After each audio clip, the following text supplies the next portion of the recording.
दरम्यान पंतप्रधान नरेंद्र मोदी यांनी नाव न घेता शरद पवार यांच्यावर हल्लाबोल केला। महाराष्ट्रातील एका नेत्यामुळे राज्य अस्थिर झाल्याचं मोदींनी म्हटलंय। महाराष्ट्रामध्ये देखील एक भटकती आत्म्याचा शिकार झाला असं मोदींनी म्हटलंय।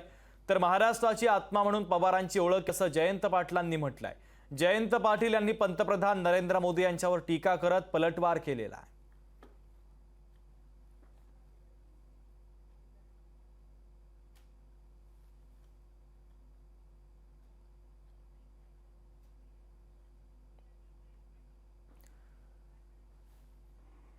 दरम्यान मोदींच्या वक्तव्यावर जयंत पाटलांनी काय प्रतिक्रिया दिली, या दोन्ही प्रतिक्रिया आपण ऐकूयात।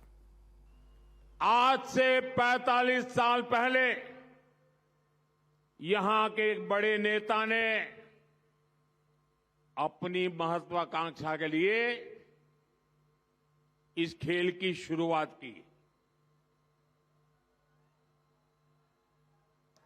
और तब से महाराष्ट्र एक अस्थिरता के दौर में चला गया और कई मुख्यमंत्री अपना कार्यकाल भी पूरा नहीं कर पाए। ये विपक्ष को ही अस्थिर नहीं करते, ये आत्मा कुछ भी कर देती है। वो अपनी पार्टी में भी ऐसा ही करते हैं।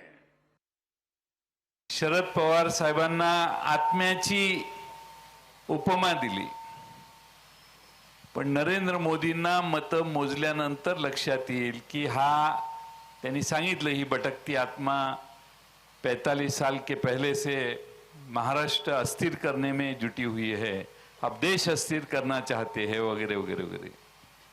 पण ज्या दिवशी मत मोजतील त्यावेळी नरेंद्र मोदींना कळेल की ही भटकती आत्मा नाही आहे, ही भारतातली आणि खास करून महाराष्ट्राची आत्मा आहे।